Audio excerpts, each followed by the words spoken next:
इतना तो करना स्वामी जब प्राण तन से निकले, गोविंद नाम लेकर। हे स्वामी इतना करना, जब कंठ प्राण सताए, जब कंठ में प्राण आ जाए तो कोई रोग ना सताए।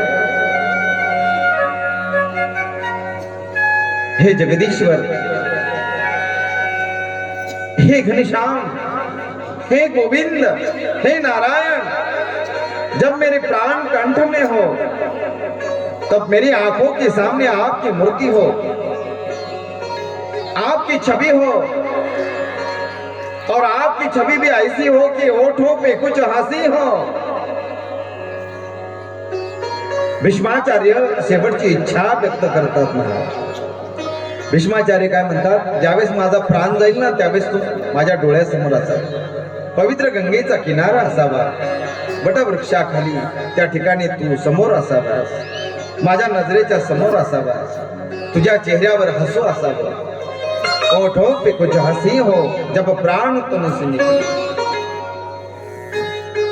आणि त्या ठिकाणी गेल्यानंतर पितामह भीष्माचार्य आणि धर्मराजा म्हणजे युधिष्ठिर यांच्यामध्ये वार्तालाप होतो। काही प्रश्न धर्मराजा पितामह भीष्माचार्यांना विचारतात आणि पितामह भीष्माचार्य त्याची उत्तरं देतात।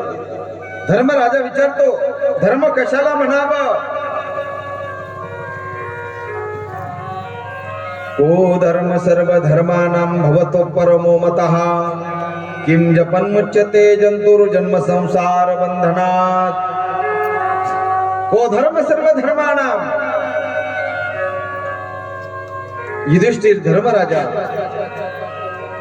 याच प्रश्नाच्या उत्तरासाठी वाट पाहत होते। भगवान कृष्ण परमात्म्याला ज्यावेळेस हे प्रश्न विचारले त्यावेळेस कृष्ण परमात्म्याने सांगितलं, याचं उत्तर तुला पितामह भीष्माचार्य देईल। काही प्रश्न असे असतात की त्याची उत्तर विशिष्ट माणसांनी दिलेली योग्य असतात, आणि म्हणून जणू काही पितामह भीष्माचार्यांच्या मुखातून ते ज्ञान प्रगट व्हायचं होतं। ते ज्ञान प्रगट होत असताना भगवान परमात्म्याच्या हजारो नावांचा उल्लेख त्यावेळेस होणार होता।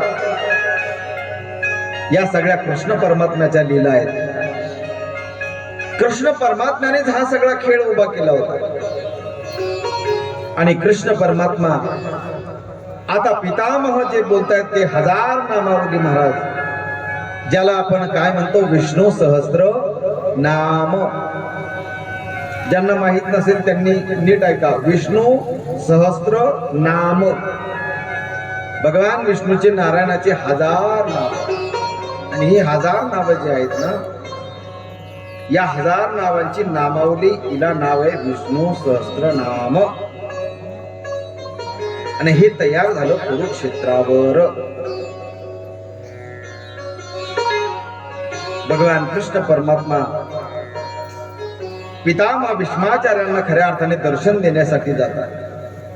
पितामहांची अंतिम इच्छा पूर्ण होते। शेवटी पितामह म्हणतात भगवान कृष्ण परमात्म्याला, माझी एक मुलगी आहे, तिच्याबरोबर तुम्ही विवाह करावा अशी माझी इच्छा आहे। आता पितामह भीष्माचार्यांचं लग्नच झालं नव्हतं, कारण हस्तिनापूरच्या गादीसाठी अजन्म ब्रह्मचारी जे राहिले होते. मग त्यांना कोणती मुलगी होती? त्यांनी सांगितलं त्या मुलीचं नाव आहे बुद्धी. काय नाव आहे? काय नाव आहे? बुंदी नाही,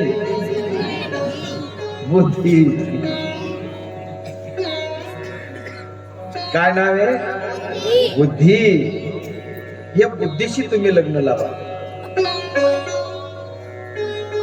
अरे बुद्धीशी लग्न लावायचं याचा अर्थ काय आहे?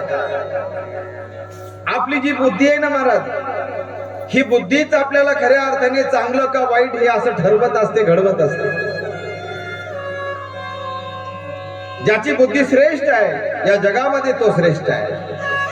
या जगामध्ये जेवढीही वैभव आहेत, या सगळ्या वैभवांपेक्षा सर्वात मोठं वैभव जर असेल तर ते बुद्धीचं वैभव आहे. ज्ञानोबा आहे हरिपाठामध्ये वर्णन करतात. बुद्धीचे वैभव अन्य नाही दुजे, एका केशवराजे सकळ सिद्धी. बुद्धीचे वैभव अन्य नाही तुझे, हे वैभव